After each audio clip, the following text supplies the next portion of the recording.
Фильм начинается с тихого утра в Амстердаме. Город в мягком свете солнца. Болгарский бизнесмен Петров прибывает в свой отель, где его тепло встречает администратор, узнавший его. Более чем ясно, что он уже здесь был. Петров каждый день принимает сердечные лекарства и быстро звонит жене, успокаивая ее спокойным голосом.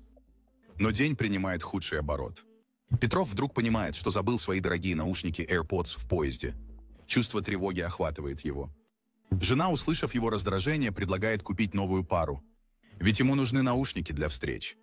Петров, не колеблясь, направляется прямо в ближайший магазин Apple, решив исправить свою ошибку. Петров пробился сквозь толпу в переполненном магазине за последней моделью. Когда Петров в Apple Store, вдруг открывается дверь. Фургон с едой останавливается у входа. Мужчина выходит, двигаясь быстро и встревоженно. Он игнорирует приветствие сотрудника магазина и заходит внутрь. Его глаза сканируют помещение. Петров чувствует неладное. Он достает что-то из рюкзака, а затем внезапно достает пистолет. Магазин погружается в хаос, когда покупатели кричат и метаются в поисках укрытия. Громкие выстрелы раздаются, и вскоре в магазин врываются два полицейских, испуганные паникой и стрельбой. В это время Мингук, работник магазина, спешит укрыть испуганных покупателей в безопасных местах, чтобы защитить их от надвигающегося ужаса. Офицеры закрывают выходы и сообщают о ситуации. Голос уверенный, но срочный. Посреди безумия Петров замирает. Его удача изменилась к худшему.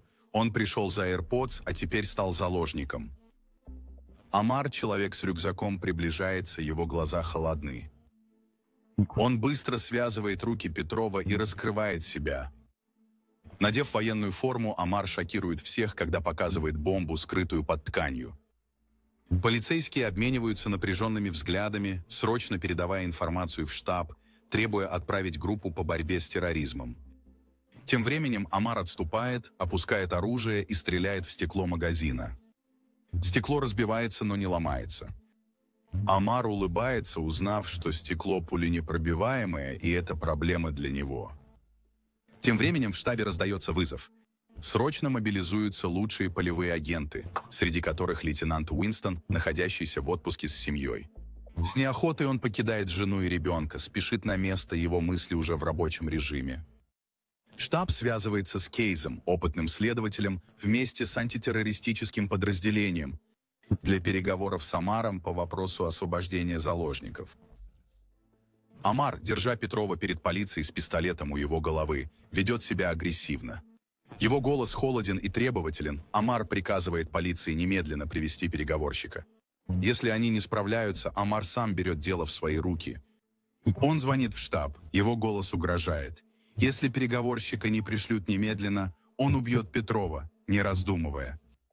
Его условия ясны. Если не будет переговорщика, никто не выживет. В складском помещении Мингук прячется с заложниками, настойчиво призывая их не выходить, так как это опасно. Заняв телефон у одного из посетителей, он быстро звонит в полицию, сообщая о нарастающей ситуации и предупреждая, что больше заложников все еще внутри. Полиция быстро реагирует, уверяя Минга оставаться спокойным и обещая, что команда по борьбе с терроризмом уже в пути. Одновременно с этим опытный следователь Кейс приходит в штаб-квартиру. Уинстон и его команда готовы к выполнению указаний. Подготовьтесь к действию. По наступлению ночи Кейс контактирует с Лин. Передавая ей полный контроль над операцией, Кейс отступает, готовый поддержать из-за кулис. Лин должна убедить Амара выйти из магазина, чтобы команда могла его поймать до того, как станет слишком поздно. Сцена меняется, когда капитан Эйп приходит и берет на себя командование операцией. Он был известен как лучший оператор спецназа в Нидерландах, прежде чем возглавить антитеррористическое подразделение. Он излучает спокойную уверенность и быстро знакомит Уинстона и остальных членов команды с планом, готовя их к предстоящему. В это время Лин и команда по переговорам готовы к взаимодействию с Амаром. Однако, когда она пытается сделать первый звонок, Амар неожиданно разрывает связь, давая понять, что он контролирует ситуацию. Амар ждет, что будет дальше. Петров, страдая от боли, умоляет о своей медицине. Внезапное проявление редкого сострадания у Амара. Он приносит медикаменты для Петрова и даже меняет его наручники на веревку, когда тот жалуется на неудобства. Затем, без колебаний, Омар обращается к Лину, чтобы начать процесс переговоров. Его голос холоден. Позже Лин делает глубокий вдох, прежде чем представиться Омару, спокойно прося его раскрыть свою личность. Но Омар не пришел для легкой беседы. Без колебаний он требует колоссальный выкуп. 200 миллионов биткоинов. Его голос холоден, окончателен. Если полиция не сможет выполнить его требования, он угрожает взорвать магазин. Тем временем в складском помещении Мингудж и заложники остаются в укрытии. Напряжение ощущается в воздухе. Фрустрация зашкаливает, когда один из заложников обвиняет Мингука в соучастии. Обвинение остается в воздухе, пока другой заложник не встает на защиту Мингука, уверяя всех, что он не причастен. На фоне хаоса Петров, отчаянно ища ответы, задает Омару вопрос, который давно его мучает. Омар делает паузу, его глаза горят яростью. Его мотив ясен – месть. Он хочет отомстить голландской полиции и правительству за разрушение своей жизни. Хотя он мало говорит о себе, в глазах его выражена ярость, которая рассказывает всю историю молчаливого свидетельства годов страданий. Омар, хладнокровно достав телефон, делает селфи с Петровым, извращенное напоминание о его контроле. Он молча отправляет фото в полицию. Это следующий шаг в его опасной игре. Кайс получает селфи в почтовом ящике, увеличивает изображение. Подозрения растут. Что-то не так. Бомба Омара может быть подделкой. Кайс смотрит на капитана Эйба. В воздухе царит напряжение. Если бомба реально, здание под угрозой.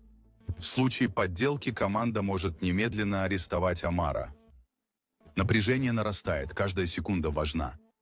Тем временем в складском помещении Мингук и заложники пытаются поддерживать дух, ведя непринужденные разговоры, чтобы отвлечься от надвигающейся угрозы. Они делятся историями о своих жизнях, хрупкая попытка сохранить человечность перед лицом смерти. Вне магазина Омар Лин стала бросать взгляды в сторону, она по-прежнему была настойчива. Его терпение окончательно иссякает, голос становится острым и угрюмым. Он требует от голландского правительства и полиции 200 миллионов биткоинов. Если его условия не будут выполнены, он разнесет магазин и всех внутри на куски. Его холодные глаза полны опасной решимости. Человек, которому нечего терять.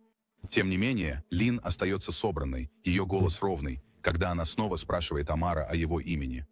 Он лишь отвечает загадочно. Тем временем Кейс получает критический отчет. Заложник на верхнем этаже разместил сообщение о помощи в Инстаграм. Он прищуривается. Это может все разрушить. Он немедленно приказывает капитану Эйбу начать операцию по спасению, прежде чем Омар заметит пост. Полевой отряд спешит к Мингусу, чтобы нарисовать карту магазина и подняться на верхний этаж незаметно. Время уходит, но Кейс сталкивается с другой проблемой. Заложник, который сделал пост в Инстаграм, отказывается его удалить. Если Омар увидит этот пост, это может раскрыть всю операцию. Кейс сгорает от злости, когда понимает, что заложник просто хочет внимания, используя кризис для своей выгоды. С холодным тоном Кейс угрожает отправить их в тюрьму за то, что они ставят под угрозу жизни всех. Понимая, что время на исходе, Кейс поворачивается к Лин и говорит ей, чтобы она занимала Омара беседой. Подготавливаясь к задаче, Уинстон и полевой отряд стремительно проникают в магазин через заднюю дверь. Готовы к следующему этапу. По ходу разговора Омар становится открытым перед Лин. Его голос теперь полон раздражения. Он говорит ей, как его обидела голландская полиция.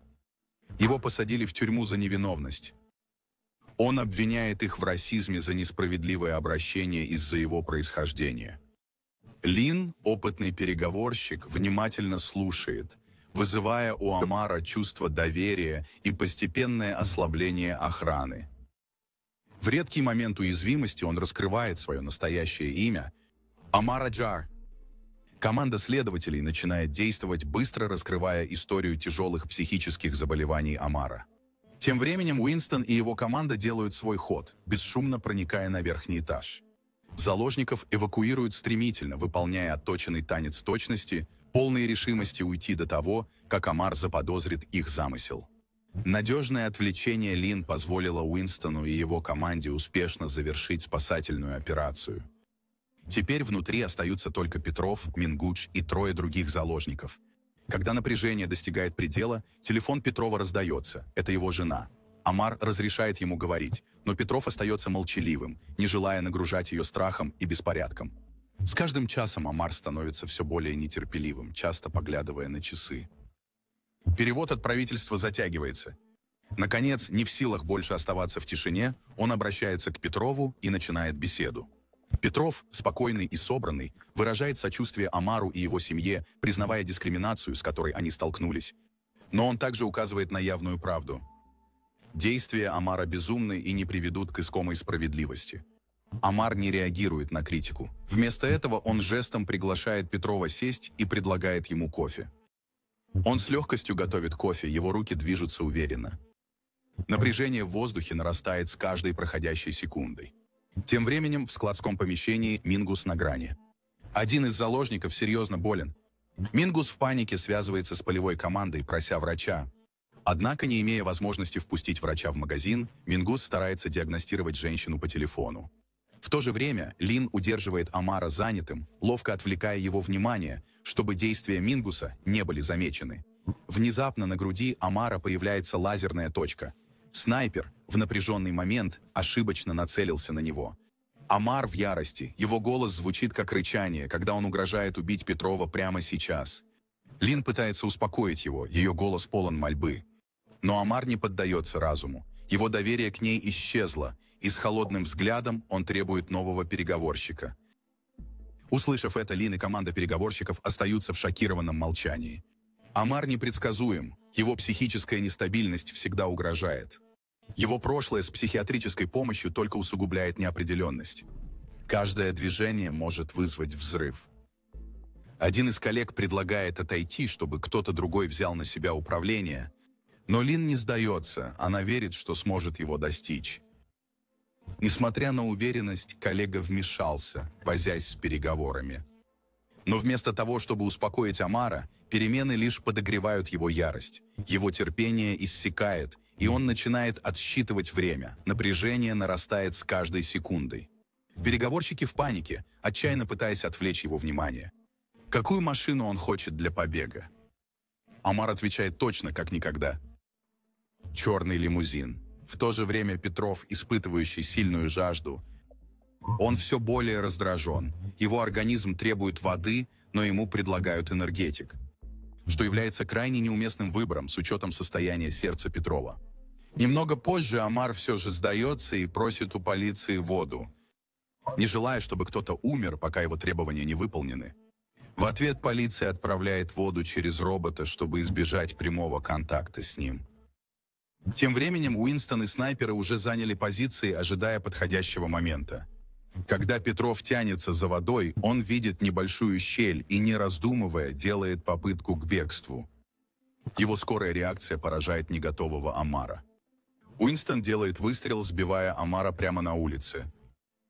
В ответ команда по разминированию приступает к обезвреживанию бомбы Омара, в то время как Петров получает медицинскую помощь из-за ухудшения состояния сердца.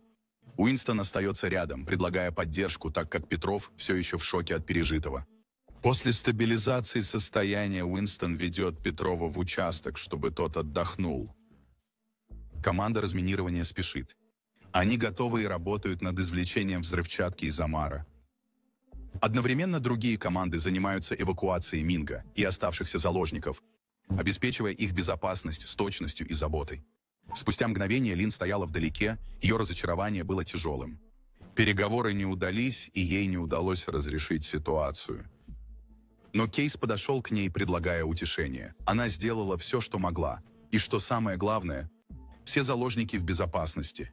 Вклад Минга в предоставление важной информации во время спасения не остался незамеченным, и полиция выразила свою благодарность. Вскоре после этого Мингус был сопровожден домой полицией. Когда он переступил порог своего дома, у него не выдержали нервы, и он разрыдался от облегчения, что остался жив. На следующий день Амстердам вернулся к своему мирному ритму, как будто ничего не произошло накануне. Уинстон пришел домой к жене, которая anxiously ждала его возвращения. Петров вернулся в отель совсем спокойным после провожатых.